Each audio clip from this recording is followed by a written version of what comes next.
이어서 모닝와이드 3부가 방송됩니다.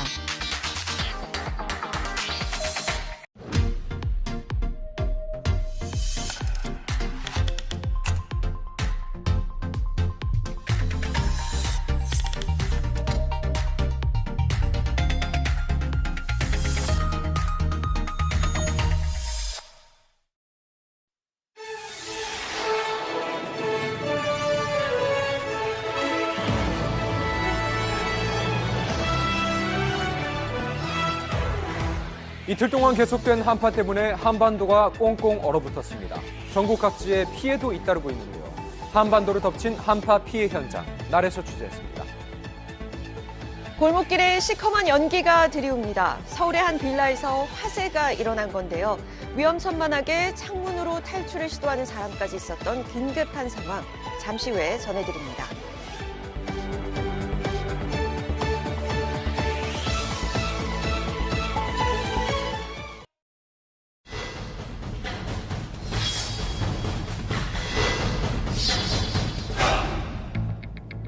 설 연휴 마지막 날을 시작으로 지난 이틀 동안 한반도는 한파 때문에 꽁꽁 얼어붙었죠. 이번 한파를 매섭게 맞이한 지역은 바로 제주였는데요. 네. 대상 정면 통제입니다. 안전에서 조심 가십시오. 지난 24일에는 폭설을 동반한 강풍으로 여행객과 귀경객들의 하늘길도 막혔습니다. 다행히 바로 어제 운항을 재개했지만 항공권을 구하기 위한 사투는 이른 아침부터 시작됐는데요. 대기표를 구하기 위해 늘어선 긴 줄은 약 100m까지 이어졌습니다. 어제 7시 거 예약이었는데 오늘 그냥 하염없이 그냥 기약 없이 대기해야 된다고 들어서 와서 서 있는 겁니다. 출근을 해야 되는데 출근도 못하고 빨리 돌아오라고 조심히 안전히 돌아오라고 했습니다. 지금 대기 번호를 받았거든요. 그래서 탈 수 있을지 없을지 몰라서 여기서 기다리던가 어차피 내일 첫 비행기를 타든가 어떻게 해야죠. 저 김포로 갑니다. 김포편이 지금 만석이 됐다고. 일단 부산으로 가서 KTX라도 타고 가야 되는 방법이 있지 않을까 생각해요. 업무와 개인 일정을 이틀째 포기한 채로 고립된 체류객들은 점점 더 지쳐만 가는 상황인데요. 이에 약 40대의 항공기를 증편했지만 그럼에도 불구하고 표를 구하기 위한 체류객들의 하염없는 대기는 여전히 이어졌습니다. 폭설 피해는 제주뿐만 아니라 호남 지역도 마찬가지. 지금 계속 이동을 하고 있는데 길이 너무 안 좋습니다. 지금 눈도 너무 많이 오고 차들이 거의 서다시피 운행을 하니까. 짧은 시간 내에 많은 양의 눈이 내려 뿌리면서 고속도로는 순식간에 눈길로 뒤덮였습니다. 얼마 지나지 않아서 차량 한 대가 멈춰서 있는 모습이 눈에 띄는데요. 여기 오다가 20km 천천히 왔는데 엄청 갑자기 확 미끄러지더라고. 한 바퀴 돌다가 여기 갖다 받고 역회전에서 서 있는 거. 서행을 했음에도 피하지 못했다는 이 사고. 혹한의 추위 속에도 차량 수습을 위해 마냥 기다릴 수밖에 없는 상황인데요. 하지만 날씨는 풀릴 기미도 없이 점점 더 악화됐습니다. 여행하고 갈 계획이었는데 너무 많이 와가지고 남쪽으로 올수록 더 심해지고 있는 것 같아요. 지금 앞도 안 보이고 뒤도 안 보이고 그러더라고요. 운전하면서 오니까. 유독 전남 지역에 많은 눈을 뿌린 이번 한파. 제설 작업을 수차례 해도 소용이 없을 정도인데요. 오늘 진짜 정말 제일 많이 오는 것 같은데. 한 20cm 넘는 것 같아요. 눈이 내리면서 굳어버려요. 지금 한 10번 넘게 치였네요. 오늘만? 예, 얼마 넣은 것이. 시골 같은 데는 지금 차가 못 다닌답니다요. 군과 주민들의 끊임없는 제설 작업이 이어졌지만 도로 통제는 불가피했습니다. 지금 보시면 이쪽 도로는 아예 지금 폭설 때문에 통제가 되고 있는 모습입니다. 한평군의 산간 지역 마을들은 모악산 자락에 위치해서 아무래도 폭설에 취약할 수밖에 없는데요. 총 8km 정도 되는 도로의 차량이 통제됐죠. 결국 속수무책으로 어르신들은 마을에서 고립될 수밖에 없는 상태인데요. 이제 강주 막 가는 것이라 차가 많아. 눈앞으로 안 돼. 산이 많아가 질이 안 좋아. 눈 조금만 오면 거시겨버려. 아예 암만이 나이 먹은 사람들은 못 따라다니기 불편하지. 딱 갇혔어. 사람 만나도 또 못 만나. 댕해봐야. 식구들 왔다가 가볼때 어저께. 어저께 가고 어디 다 올라가고. 눈 온다는 얘기 듣고 지금 하루라도 더 있다 가면 좋았어. 갑자기 불어닥친 이번 폭설로 많은 사람들의 발길이 끊겼습니다. 여전히 폭설 예보가 남아있는 가운데 큰 피해 없이 지나갈 수 있길 바랍니다. 네, 이번 한파가 절정에 달했던 건 바로 어제 아침이었죠. 서울의 체감 온도는 무려 영하 25도까지 떨어졌습니다. 한반도로 덮친 한파 현장, 날에서 자세히 취재했습니다. 북극 한파가 내려오면서 올겨울 들어 가장 혹독한 추위를 맞이했습니다. 한파의 절정에 달했던 어제 아침, 소래포구에는 영하 15도, 체감 온도는 영하 20도에도 장사 준비를 해야 하는 상인들의 고충이 이만저만이 아니었는데요. 너무 싫었고 하여튼 손이 많이 싫으니까 막 모든 게 다. 꺼내 놓자마자 얼어 어쩔 수가 없어. 짠물인데도 이게 나오니까 짠물이거든요, 해수. 근데 다 얼어요. 손님들은 얼어서 죽었다 그러고 냉동이라고 하니까 그런 것들이 조금 힘들어요. 장사 시작을 하기도 전에 아침에 내놓은 수산물들은 곧바로 얼어버리고 말죠. 상인들의 한숨이 끊이질 않는데요. 얼어서 죽게 생겼어요. 사람도 안 나오지. 춥지. 고기도 얼지. 앉아가고 쉬어 시간. 고기가 안 나와 얼어가지고 다 자빠지잖아 지금. 아유 이게 하나도 안 나와 난리 났어. 수산물뿐만 아니라 설상가상 해수로 받아둔 물까지 얼면서 싱싱해야 할 생선들도 죽어가는 상황인데요. 이에 상인들이 특단의 조치를 내렸습니다. 그런데 이건 뜨거운 물인가요? 해수에서 물 대패서 나와요. 고기가 차면 죽을까 봐. 겨우겨우 장사를 이어가지만 워낙 강한 추위 때문에 걱정거리가 한둘이 아닌데요. 도심에서도 한파 피해는 잇따랐습니다. 지금 이 횡단보도 쪽을 보시면은 얼음 빙판이 형성이 돼 있는데요. 지난밤 한파로 인해서 수도관이 동파가 되면서 한창 복구 작업이 진행이 되고 있습니다. 새벽 시간 인천의 아파트 단지 인근 도로에 매설돼 있던 수도관이 동파되며 이 도로 일대는 오후가 될 때까지도 빙판길이 된 상태.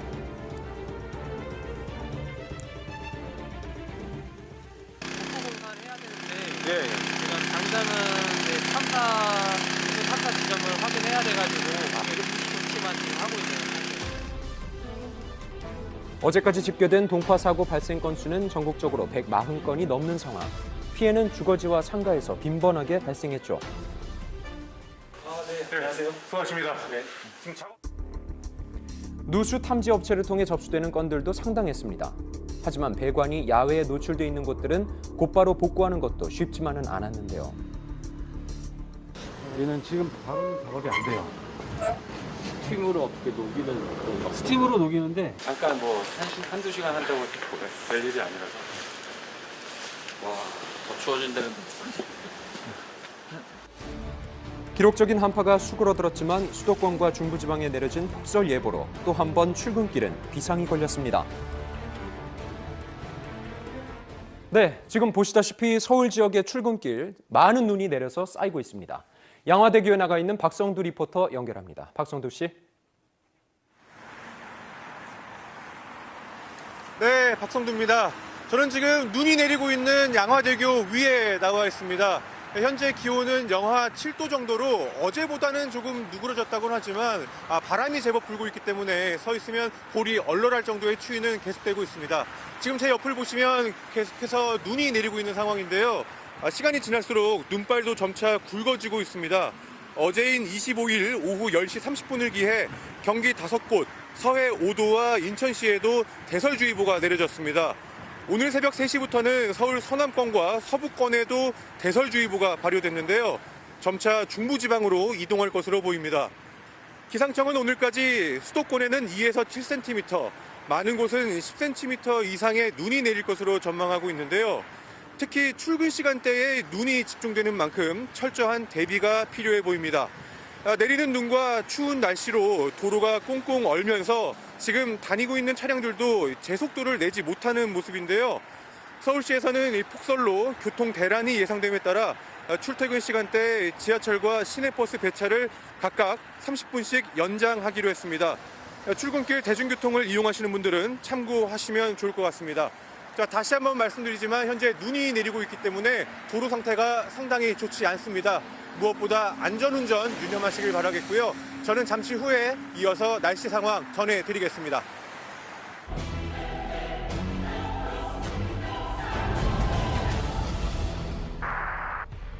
지난 17일 서울의 한 주택가. 한적한 골목길 한쪽에 뿌연 연기가 깔린 광경이 보이는데요. 금세 골목길을 메울 만큼 짙어진 연기. 쾅 소리 나면서는 연기가 완전히 이 동네 싹 할 정도로 말할 수 없이 연기가 좀 자욱했었어요. 연기는 한 다세대 주택에서 시작됐습니다. 창문을 통해 뿜어져 나오는 검은 연기가 건물 벽을 타고 올라 매섭게 치솟아 오르는 상황. 그런데 창틀에 위태롭게 앉아있는 주민이 있었습니다. 화재가 나자 창문으로 대피한 건데요. 자칫 잘못해 떨어지면 큰 부상으로 이어질 수 있는 위험천만한 상황. 난간에 사람이 걸터 앉아 있는데 살려달라 그러고 검은 연기가 다량으로 분출돼 있고 되게 위험해 보였죠. 연기는 잦아들 줄 모르고 이대로라면 불길도 바깥으로 뿜어져 나올 수 있는 상황. 먼저 도착한 지휘 차량이 바로 구조를 시도합니다. 차 지붕 위로 올라 언제 추락할지 모를 주민부터 구조하려는 출동대원들. 하지만 주차된 차량 때문에 건물 외벽과의 거리를 좁히기 어려웠는데요. 이때 대원이 꺼내든 건 지휘차에 구비된 사다리였습니다. 사다리를 갖고 몸을 기울여 외벽에 등을 맞대는 출동대원. 한 대원이 온몸으로 사다리를 지탱하자 다른 대원이 이를 밟고 올라 주민과 접촉을 시도합니다. 그때 연기가 다량으로 분출되고 그게 불안해 보여서 일단 안전을 시켰습니다. 우리가 구조해 줄 테니 다 됐으니 안정하시라. 우리가 구조합니다. 연기가 치솟아 오르는 창틀을 향해 온몸을 바친 끝에 드디어 주민과 맞닿은 대원들. 안전하게 내려오도록 끝까지 보살핍니다. 무사히 구조가 완료된 줄 알았던 바로 그때. 안에 요구조사도 있대요. 안에 요구조사 있대요. 어허. 미처 빠져나오지 못한 주민들이 있었는데요. 건물 안엔 6명이 갇혀 있었던 상황. 내부에 계셨던 2층, 3층 옥상에 계신 분들은 구조되면 진압대원이 분산해서 지상층으로 안전하게 대피를 시켰습니다. 약 1시간 만에 건물 안 화재를 진화하는 데 성공했습니다. 구조된 주민들 상태는 양호했다는데요. 그리고 화재 현장을 조사하다 발견한 흔적은 거실에 다량의 책과 다량의 천? 이런 어떤 것이 쌓여 있는 상태에서 불의 흔적이 있더라고요. 그래서 이건 뭔가 그런 생각을 했었습니다. 이후 경찰 조사에서 드러난 사실은 화재 발생의 원인이 방화라는 겁니다. 자기가 뭐 그런 얘기는 했었어요. 정신이 멀쩡하지는 않았어요. 나이트하고 성냥으로 자기 옷까지 하고 책 이런 거 부르는데. 정말 다행히 인명피해도 없었던 이번 사건. 위기에 처한 시민을 위해 온몸 바쳐 구한 당신들 덕분입니다. 지난 15일 나주 시민들의 발걸음을 책임지는 버스에서 생긴 끔찍했던 악몽의 순간. 그때 시간이 한 6시 40분 정도 됐었어요. 승객 중에 한 분이 전광판이 왜 불이 꺼졌냐 그 얘기를 하더라고요. 버스 전광판이 고장나 있어 꺼질 때마다 손수 전광판을 작동시켜왔다는 기사. 한 승객이 꺼져 있는 전광판을 지적하자 기사는 양해를 구했다는데요. 버스 이동 중에 걸어오시더니 저보고 이제 종점이 어디냐고 종점 가서 보자고 하더라고요. 그분이. 고장난 전광판을 지적한 남성은 기사에게 할 말이 있어 보였답니다. 다른 승객들이 모두 하차할 때까지 자리를 지키던 남성. 이윽고 버스는 종점에 도착했습니다. 그리고 남성이 운전석 가까이 다가오더니 갑자기 다짜고짜 운전기사를 폭행하는데요. 갑자기 시작된 무차별적인 폭행. 기사는 방어할 틈도 없었습니다. 사람이 위에서 아래로 누르는데 어떻게 뭐 반항할 저게 틈이 없더라고요. 여차하면은 진짜 죽겠구나 그런 생각도 들고 많이 무서웠죠. 그만 때리기를 계속 속으로 그냥 기도만 하고 있었죠. 폭행을 하던 남성은 버스 안에서 담배까지 피우는데요. 도저히 이해할 수 없는 남성의 돌발 행동. 이대로 일단락되나 싶던 그때 운전기사를 향해 또다시 남성이 폭행을 가합니다. 또 저녁 시간이라서 엄청 어두운 상황이었고 주위에 뭐 사람도 아무도 없었고 조마조마하고 1분 1초가 안 갔죠 저는. 잠시 폭행이 멈춘 사이 서둘러 경찰에 신고하는 기사. 인적이 드문 종점이라 더욱더 두려웠답니다. 약 30분 만에 신고를 받은 경찰이 도착하고 나서야 끝난 남성의 행패. 술 먹었어요. 번호판 붙인 거, 불 들어온 거, 그거 꺼져 있었다고. 버스 운전 중에만 아니라 대기 중에도 운전자 폭행이단 말이에요. 저희 현재는 불구속 상태고요. 특급 조경에서 지금 조사하고 있어요. 폭행 피해를 당한 기사는 결막하 출혈과 함께 고막천공 상해를 입었는데요. 끔찍했던 순간은 아직도 생생하답니다. 이명 소리도 계속 들리고 정기적으로 많이 두렵고 버스 운전을 계속 해야 될 입장인데 또 어떻게 해야 되나 이제 그런 게 제일 무섭죠. 그런 게. 남성의 폭행에 무방비 상태로 노출된 당시 운전석에는 시내버스에서 흔히 볼 수 있는 운전자 보호 격벽이 설치되어 있지 않았다고 하는데요. 그 여객자동차 우수사업 법령에 의하면 2006년 4월 1일 이후 최초로 제작 또는 수입된 자동차에 대해서는 운전자 보호 격벽을 설치할 것을 의무로 두고 있습니다. 이행하지 않았을 시에는 노선을 감축한다든지 노선을 폐지한다든지 감차를 통해서 이제 사업에 영향을 주는 형태로 이제 처분이 이루어질 수도 있을 것으로 보입니다. 시내버스 보호 격벽 설치 의무화법 제정 이후 폭행 사건이 일어난 해당 버스에서는 현재까지 단 4대에만 격벽이 설치되어 있다고 합니다. 북계 사건이 이번만이 아니라 2년 동안에 한 5건이 더 있었고요. 그 격벽이 없는 데서 다 사고가 나는 거죠. 설치 요구는 했지만 아직까지 지켜지고 어떠한 대안도 좀 마련되어 있지 않은 상황입니다. 반복되었던 버스기사 폭행 사건. 안전장치가 없었던 이유는요. 저희가 격벽을 하기 싫어서 안 하는 게 아니라 회사 여유 자금이 없어요. 가능한 지금 조금만 지원을 해주시면 저희는 되게 환영이죠. 시에서도 이제 그 지원을 해주려면 좀 검토하는 기간도 자꾸 예산을 확보를 해야 되는 부분도 좀 있거든요. 설치가 돼 있는지 안 되는지 여부를 확인하기 위한 공문이 현재 지금 발송되어 있는 상태거든요. 그 사이에 뭐 관리 감독이나 이런 건 없었던 건가요? 최근에 그렇게 알게 됐습니다. 무조건 의무적으로 설치해야 된다는 사실이 이제 전임자들도 알았다면 조치를 했을 텐데 그런 내용이 잘 확인이 안 된 부분이 좀 있는 것 같아요. 근데 지켜야 할 의무를 다한다면, 그리고 타인을 존중한다면 반복된 사고는 더 이상 일어나지 않을 것입니다. 인도에서는 지난 14일부터 우리나라의 추석과 비슷하게 수확에 감사하는 축제가 이어지고 있는데요.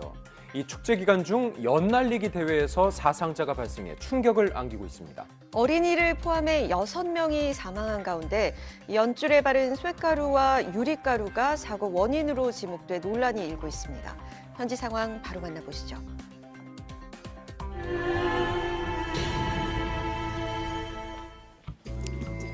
일 년 내내 축제가 끊이지 않는 나라 인도.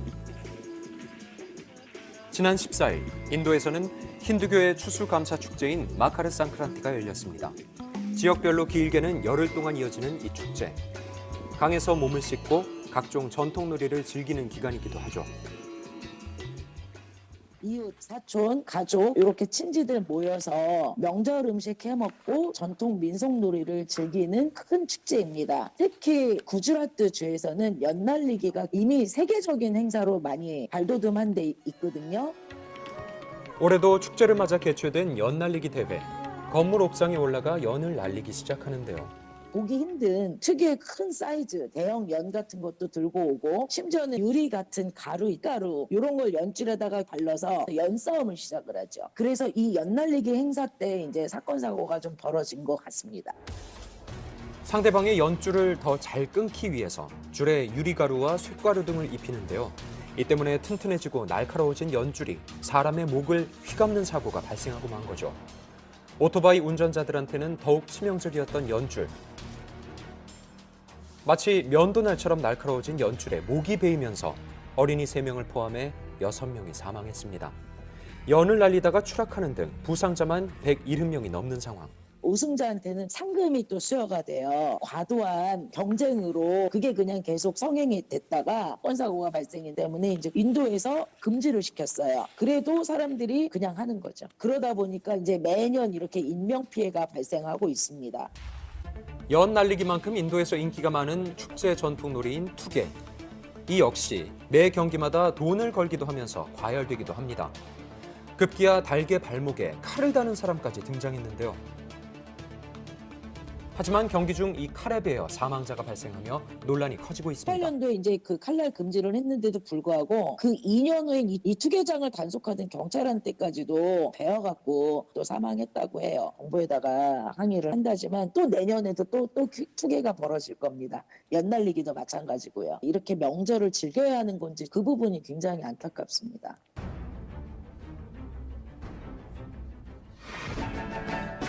팬데믹 이후 처음으로 봉쇄 없는 연휴를 맞은 중국.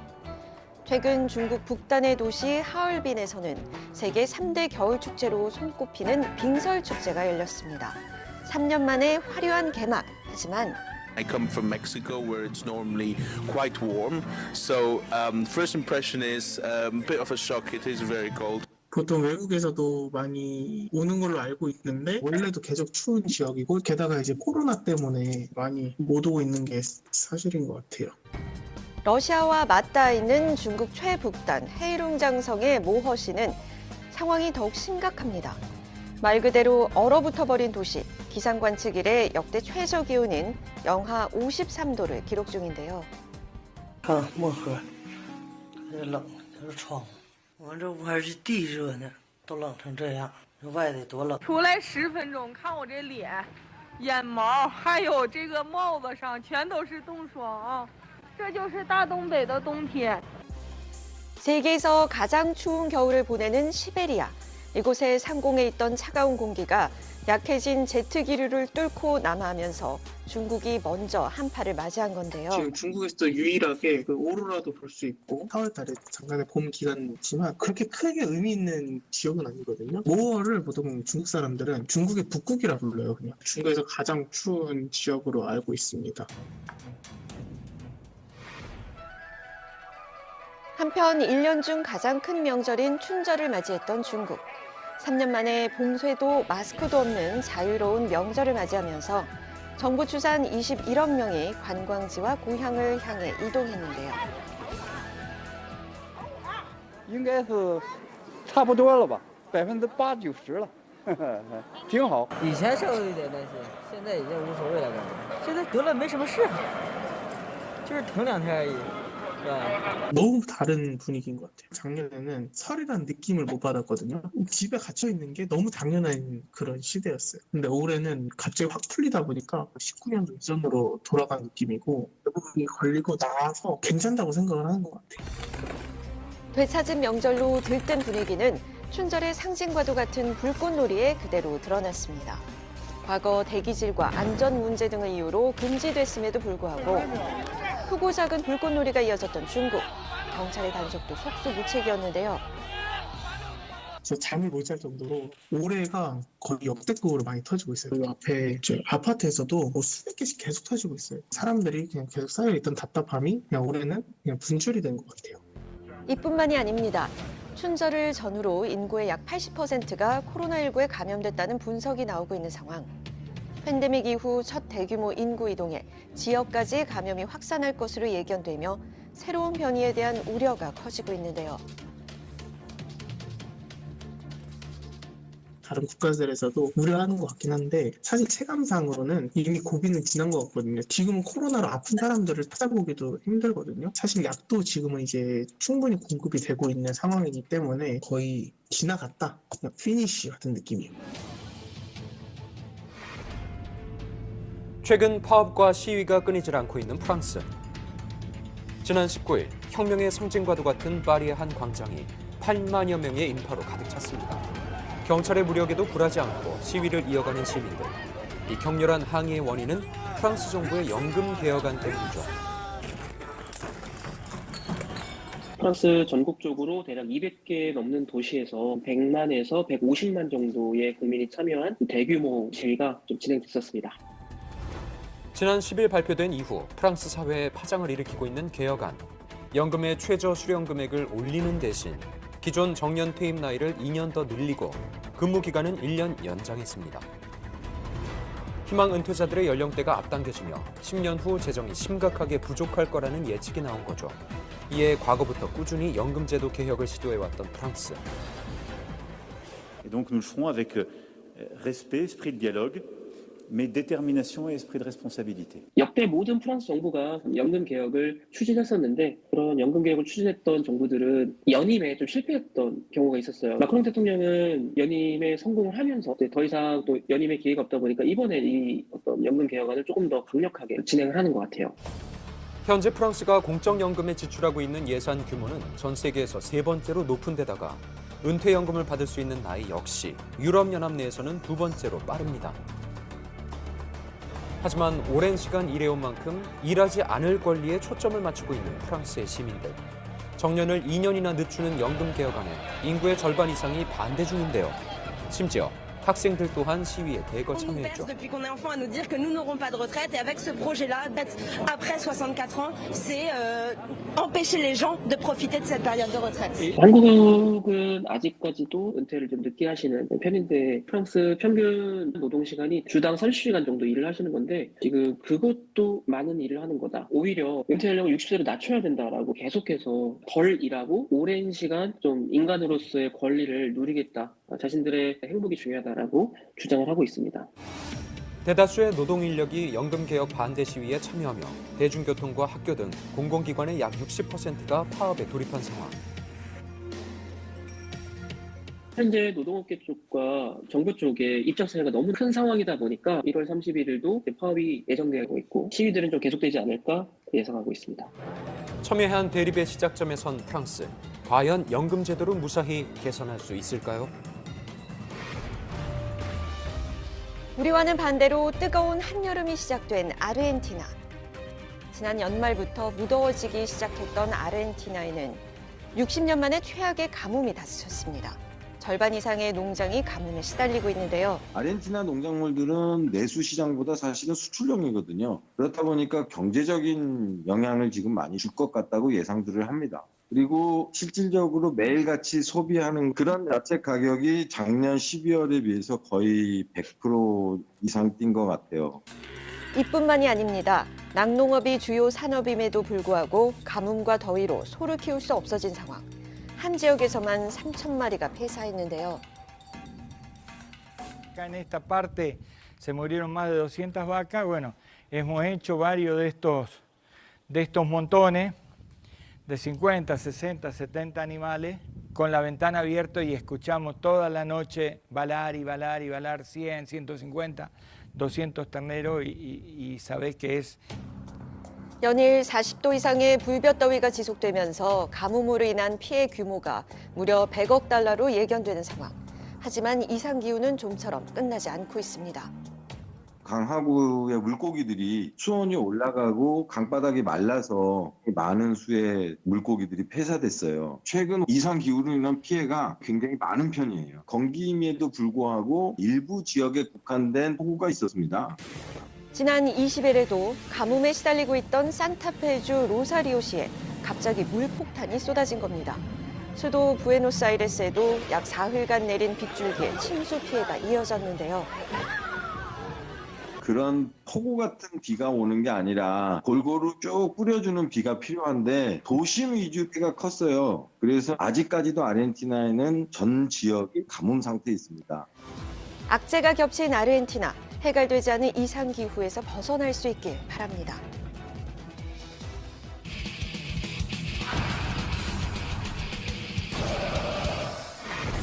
최근 재정난을 겪는 대학들이 지방을 중심으로 가속화되고 있습니다. 오죽하면 벚꽃 피는 순서대로 폐교한다는 웃지 못할 말까지 나오는데요. 87% 정도가 이제 사립 대학들이거든요. 등록금에 거의 의존해서 학교를 운영을 해왔는데요. 대학에도 입학생이 이제 굉장히 급감을 하는 상황이 이제 몰려 있고요. 특히 그 지방 대학들이 굉장히 지금 어려움을 겪고 있습니다. 이렇게 폐교 위기 상황이지만 대학이 쉽게 법인 해산을 결정 못하는 이유가 있습니다. 더 이상 운영할 수가 없는데 폐교되면 열심히 키워온 내 자식 같은 학교 법인 어떻게 되는 거예요? 이 사립대학이라는 것은 대학을 설립하는 순간 이게 사실 공익적인 이제 시설이기 때문에 학교 문을 닫게 되면은 정관에서 정하는 그 다른 학교법인 쪽으로 그 귀속되도록 이렇게 정해져 있긴 하거든요. 다시 말해 법인이 해산하고 남은 재산은 또 다른 교육 사업용으로만 쓰이게 되거나 모두 국고로 넘어간다는 거죠. 이러니 폐교를 결정하기가 쉽지 않다는 건데요. 그런데 지난 8일 정부가 사립대학 구조책을 발표했습니다. 회생이 어려운 대학의 구조 개선과 퇴로 마련을 위해 해산시 공익법인, 사회복지법인 등으로의 잔여재산 출연을 허용하는 방안을 추진하기로 하였습니다. 앞으로 사립대가 폐교하면 해산하고 남는 재산을 사회복지법인, 공익법인으로도 전환할 수 있게 허용한다는 겁니다. 이런 법인들에 해당하는 사업은 어린이집 같은 돌봄센터나 요양원, 장애인 재활시설 등이 있는데요. 폐교 후 다른 시설로 운영할 수 있다는 거죠. 기존의 대학들이 지금 굉장히 어려운데도 불구하고 학교들이 문을 이제 닫지 않고 있는 대학들이 많거든요. 정부 입장에서는 그 학교를 폐교를 할 수 있도록 일종의 유인하는 정책인데 기업으로 치면은 이제 그 업종이 전환이 되는 거죠. 이번 발표 이후 지방 사립대학들의 분위기는 어떨까요? 저희 같은 경우에는 이제 부지가 2개고 지금 저희가 통합을 추진을 하고 있어요. 저희는 2개 대학 캠퍼스가 한 군데가 비게 되면은 부지를 활용을 해서 의료법인이나 공익법인 같은 거를 하나 이제 만들어가지고 거기서 이제 나오는 수익금을 저희가 출연받을 계획을 하고 있습니다. 가뭄의 단비 같은 소식에 벌써 여러 대학이 법인 전환을 준비 중인 상황. 하지만 계속 버티고 있는 대학들에 굳이 폐교를 유도할 필요가 있을까요? 대학은 많은데 어떡합니까? 외국인 학생으로 채우고 그래도 채우지 못하는데 아주 저임금으로 교수를 임용하고 때로는 임금을 체불할 수도 있고 그래서 이제 저는 그런 학교를 좀비 학교라고 얘기할 수 있는데 환경 요인에 의해서 불가피하게 학교를 닫아야 되는 경우에는 그 퇴로를 열어주는 게 맞다. 경쟁력이 없는 부실 상태의 대학을 이른바 좀비 대학이라 하는데요. 이런 대학에도 계속 교육 예산이 투입되는 건 낭비라는 거죠. 게다가 다른 건전한 대학으로 갈 수 있는 입학생들까지 데려가니 오히려 생태계를 해친다는 겁니다. 그런데 학생 수가 줄고 인구가 줄어가지고 대학을 문 닫고자 하는 판에 다른 교육 사업이 잘 될 가능성이 많지 않은 것도 사실이거든요. 그렇다면 다른 공익시설, 복지시설, 그 지역이 가지고 있는 수요를 봐서 그런 거를 지역사회하고 합의해가지고 할 수 있으면은 지역사회가 서로 윈윈 되지 않을까요? 대학은 교육을 넘어 문화, 복지 등 지역 인프라를 만드는 시설이니까요. 폐교 후 자칫 아무 시설이나 만들어지지 않게끔 충분한 심사가 필요할 것 같네요. 옛날에는 대학이 학생을 뽑던 시대인데 지금 학생이 대학을 선택하는 시대가 됐어요. 최고의 노력을 하지 않는 대학은 살기가 어려워요. 여건이 안 좋은 대학은 빨리 폐교해가지고 이 대학이 살 수 있게 해주고 이런 방법을 모색해 가야 되는 거 아닌가. 하지만 사립대 구조 개선법에 대한 논란도 만만치 않습니다. 2020년 기준 폐교 절차를 밟은 대학은 총 16곳인데요. 문제는 이 중 체불임금 등의 채무를 청산한 법인은 단 한 곳에 불과하다는 겁니다. 이런 상황에서 대학의 자녀 재산을 다른 법인으로 넘길 수 있게 해도 정말 괜찮은 걸까요? 지금부터 썰에서 알아봅니다. 올해 19개 대학이 부실대학으로 선정되면서 사립대의 줄 폐교는 더 이상 먼 미래가 아닌 현실이 됐는데요. 충분히 지원이 필요한 상황 아닌가요?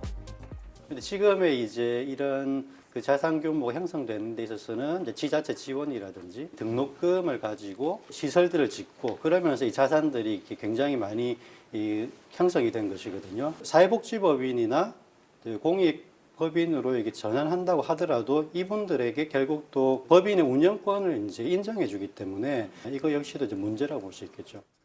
사립대의 법인 전환 지원책이 나온 건 처음이 아닙니다. 하지만 과거 먹튀법이라 불리며 강한 반대로 무산된 적이 있는데요. 주식에서는 주식이 넘어가야 되는데 이건 그게 아니거든요. 재단이니까 공익재단이니까 이사진들을 맡겨가면 주인이 바뀌는 거고 그러니까 상속세 내지 않고서 재산을 넘길 수 있는 가장 좋은 게 학교재단이죠. 문제는 이렇게 되면 충분히 회생 가능한 대학들도 재정을 개선하기보다는 쉽게 폐교를 택하고 수익 사업으로 전환할 우려가 있다는 겁니다. 학교 법인 설립할 때부터 그건 공공재거든요. 그 남는 돈은 국고로 계속되는 게 당연한 거예요. 자기 재산 기부하고 그동안 세금 혜택 받고 했으면 그리고 국고 지원도 많이 해줬고 대금 폐교된 대학들은 월급도 제대로 못 된 대학, 못 준 대학들이거든요. 근데 그걸 왜 굳이 그런 퇴로를 열어주는가? 게다가 2021년 기준으로 폐교된 대학 중 청산되지 않은 법인들의 채무액만 무려 660억에 달합니다. 원래 국고로 귀속된 자녀 재산은 이 채무액을 청산하는 데 쓰거든요. 재정 문제가 있는 법인이 다른 사업을 할 수 있게 재산을 보존해 주는 건 말이 안 된다는 거죠. 대학의 목적은 교육과 연구거든요. 교육과 연구에 종사하는 교수와 학생이 대학의 주체가 되고 학교 법인은 대학을 운영하는 주체가 되는 거죠. 지금 현재 구조조정 법안에 대학 구성원들의 의견이 전혀 반영이 안 되게 돼 있어요. 전부 재단 측 사람들만 알아서 하게. 그러면 제대로 된 안이 도출될 수가 없죠. 가장 피해를 보는 건 하루아침에 모교에서 쫓겨날 수 있는 재학생들이겠죠. 정말 최후의 선택이어야 할 폐교가 수단이 되는 일은 없어야겠네요.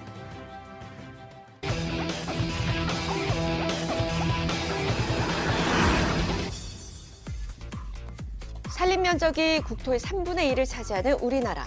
산지가 많아서인지 산을 좋아하고 오르는 사람도 넘칩니다. 등산 인구가 늘어나는 만큼 등산복에도 개성이 넘치는데요. 아웃도어 패션을 끔찍이도 사랑하는 건 이제 남녀노소, 나이 불문의 추세한 규모가 커지는 건 당연한 결과겠죠. 그렇다고 마냥 좋기만 하지는 않습니다. 바로 만만치 않은 이 가격 때문인데요.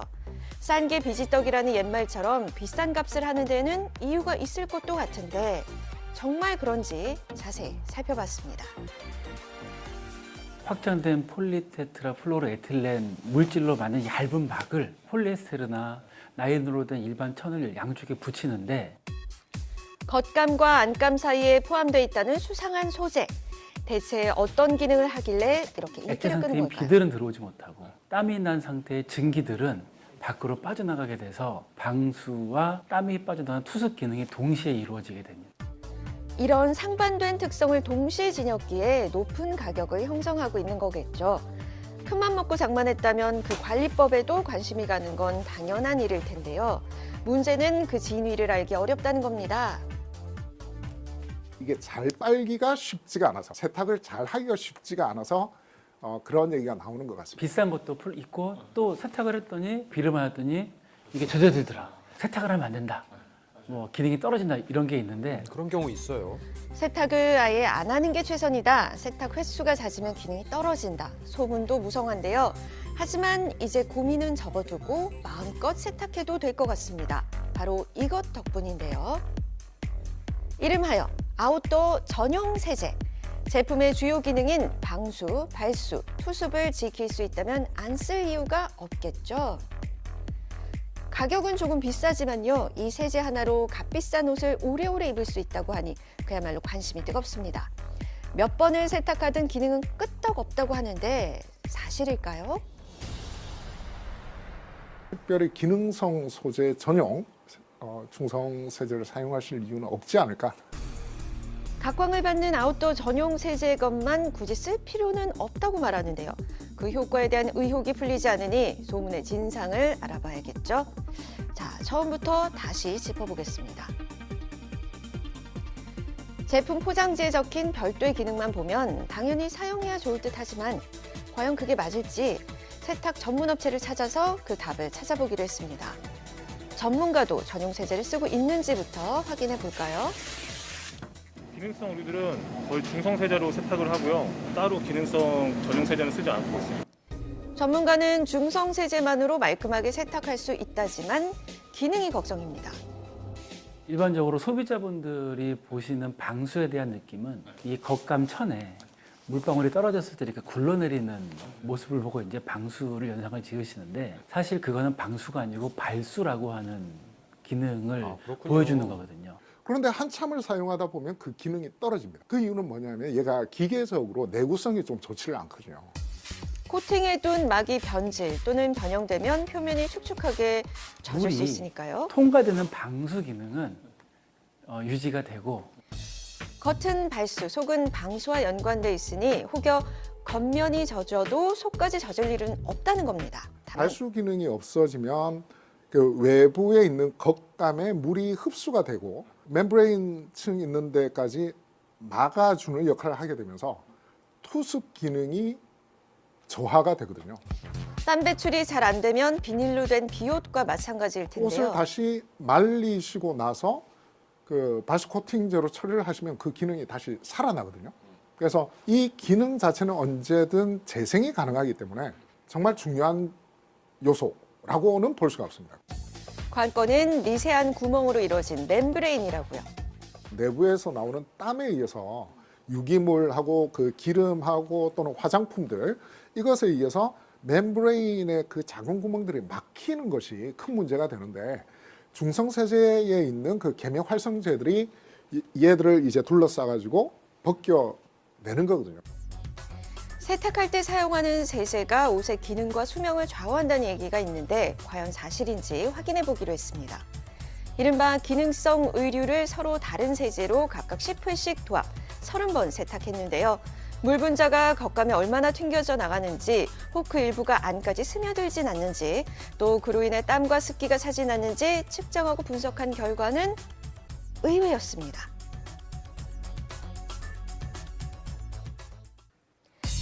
세제에 따라 원단도 달랐을까요? 발수도의 경우 모두 물의 젖은 현상이 발생하지 않았고 내수도의 경우 모두 물의 침투 현상이 발생하지 않았습니다. 습기를 의류 밖으로 배출시키는 투습도 큰 차이가 없었는데요. 왜 이런 결과가 나왔을까요? 성분이라고 쭉 나열되어 있는 것을 보면요. 사실 특별한 게 없고 음이온성 계면 활성제, 그다음에 비이온성 계면 활성제, 그다음에 그 계면 활성제를 활성화시킬 수 있는 성분들, 그다음에 여러 가지 그 향료들. 즉 어떤 세대든 계면 활성제는 들어있고 그 물질이 빨랫감과 기름때의 경계면을 깊숙이 파고드는 것이 세탁의 원리죠. 하지만 가루 세제 같은 경우는 이제 멤브레인에 있는 미세한 구멍들을 막을 여지도 있고 화학적으로 저희 멤브레인과 일반 원단이 붙어 있는 그 상태에 나쁜 영향을 줄 수 있을 여지가 있어서 가급적 사용을 권하지 않고요.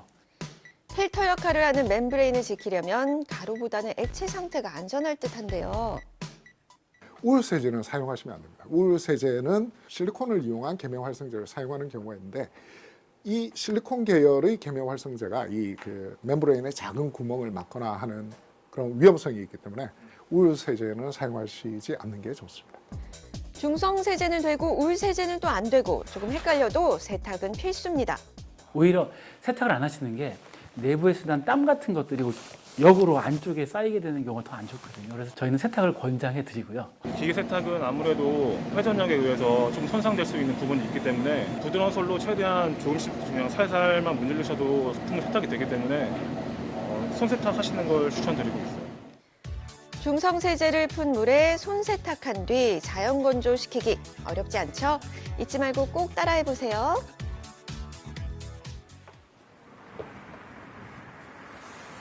네, 다시 양화대교 위에 나와 있는 박성두입니다. 현재 시각 8시 23분을 지나고 있는데요. 현장에는 보시는 것처럼 계속해서 눈이 내리고 있습니다. 눈발이 점점 더 굵어지고 있는 모습인데요. 시간이 지나면서 출근을 위해서 도로 위로 나서는 차량들의 모습도 점점 더 늘고 있는 상황을 확인할 수가 있습니다. 한파에 이렇게 눈까지 내리면서 도로는 정말 꽁꽁 얼어붙었습니다. 무엇보다 안전운전 하셔야 될 것 같고요. 오늘 교통대란이 예상되면서 서울시에서는 대중교통의 배차 간격도 30분씩 늘린다고 하니까요. 참고하시면 좋을 것 같습니다. 안전한 출근길 되시기 바라면서요. 지금까지 현장에서 생중계로 전해드린 박성두였습니다.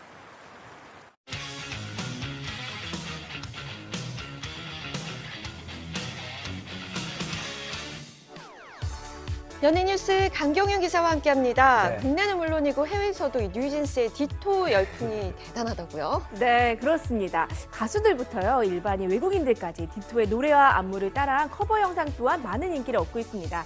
자세한 소식 화면으로 만나보시죠. 난 보고 싶어 라따따딴 울린 심장. 뉴진스의 디토가 한 달 넘게 음원 차트 1위를 지키고 있는 가운데 국내 커버 열풍도 함께 일고 있습니다. 어쿠스틱 버전으로 도전한 가수 윤도현 씨부터 와.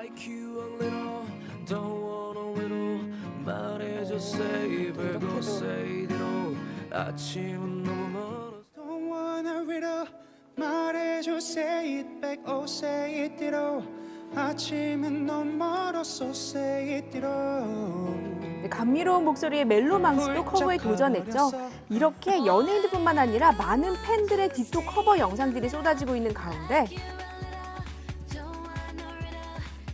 독특한 컨셉의 커버 영상이 눈길을 끌었습니다. 네, 개성 있는 목소리뿐만 아니라 다양한 가족들의 추억을 담은 영상과 사진들이 노래와도 잘 어울리면서 아련한 감정을 끄집어내는데요. 영상을 제작한 유튜버 관아는 음악을 중심으로 다양한 콘텐츠를 만들고 있습니다. 이번 영상을 제작하게 된 이유를 직접 들어봤는데요. 좀 세대 간의 화합 대잔치를 좋아하는데요. 과거에 이제 우리 부모님 세대가 찍어주셨던 그 보물단지들을 재미난 컨텐츠로 만들어서 또 우리 구독자분들도 요거를 기회로 옛 추억의 향기를 좀 맡고 그 힘으로 올 한 해를 좀 앞으로 즐겁게 살아나가시길 바라는 마음에 영상을 본 누리꾼들도 옛 추억을 떠올릴 수 있어 감동적이었다는 반응이 많았습니다. 디토의 안무 영상 역시 화제입니다. 국내 유명 안무가이자 뉴진스의 퍼포먼스 디렉터를 맡고 있는 블랙큐가 만든 디토의 안무는 다른 걸그룹들의 역동적인 칼군무 대신 산뜻하고 세련된 안무가 돋보인다는 평을 듣고 있는데요. 안무의 레트로 감성은 해외 팬들의 마음까지 움직인 것 같습니다. 중국, 오스트레일리아, 튀르키예, 스페인 등 해외 각국에서 빈티지한 컨셉까지 그대로 살린 댄스 커버가 이어지고 있습니다. 기존의 아이돌과는 색다른 컨셉으로 화제를 모으고 있는 뉴진스의 인기, 어디까지 이어질지 지켜봐야 할 것 같습니다.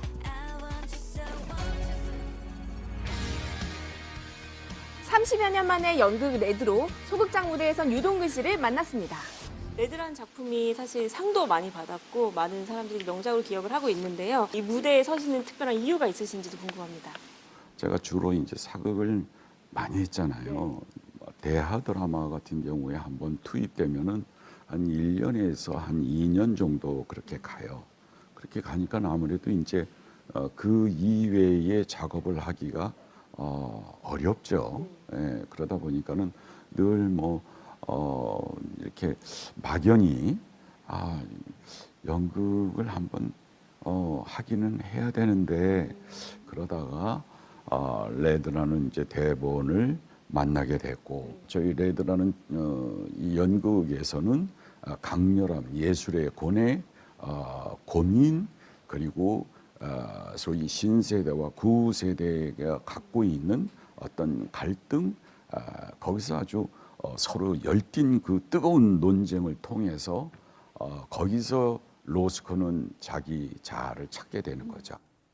연극 레드는 유명 화가 마크 로스코의 이야기를 담은 연극인데요.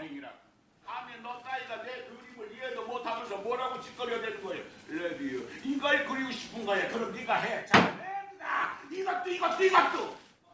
1958년 뉴욕 레스토랑의 벽화를 완성했다가 계약을 파기했던 실화를 배경으로 한 작품입니다. 이 대본 속에 그 소위 미술에 대한 고전 미술에 대한 그 비역사가 두 인물을 통해서 한 장 한 장 넘어가게 되어 있어요. 예. 그러다 보니까는 이제 자연스럽게 이제 저희 딸이 그 미술을 전공을 했어요. 누구냐, 마크 로스코 누구니? 예. 그러다 보니까 이제 같이 이제 공유하게 되면서 이제 전윤아 씨가 그 대본을 보게 되면서 같이 이제 어느 날 당신 한번 이 레드라는 연극을 한번 해봤으면 좋겠다. 그래서 내가 이렇게 어려운 걸? 예. 그러면서 이제 제가 공연에 참여하게 된 거죠. 주인공 마크 로스코 역은 더블 캐스팅으로 유동근 씨와 정보석 씨가 서로 다른 매력을 보여주고 있습니다. 나의 장더라고. 후배지만 정보석이라는 배우가 참 우제방송 경영해야지. 그 다음에 또 드라마도 하잖아요. 그 다음에 또 연극도 하잖아요. 이야, 전 무슨 에너지인가. 예, 그러면서도 아주 정교하고 아주 예리한 로스코를 표현을 하더라고요. 그 배우가. 이번 연극에서 100분 동안 쉼 없이 많은 양의 대사를 주고받아 외우는데 정말 힘들었다고 합니다. 처음에 그 대본을 봤을 때에는 작품이 굉장히 격이 높아요. 예, 그리고 전문 분야이기 때문에 어렵고요.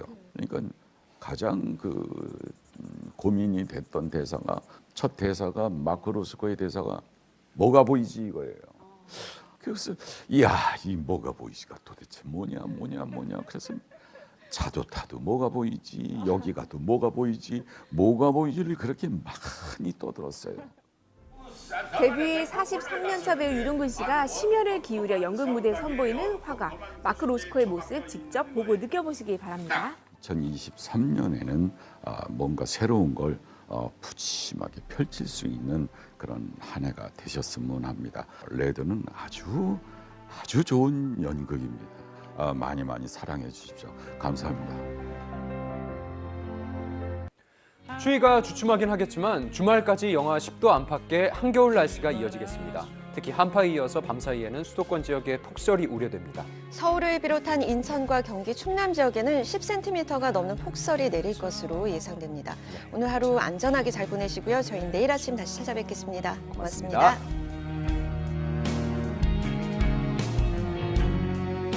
아무런 말도 할 수 없어요.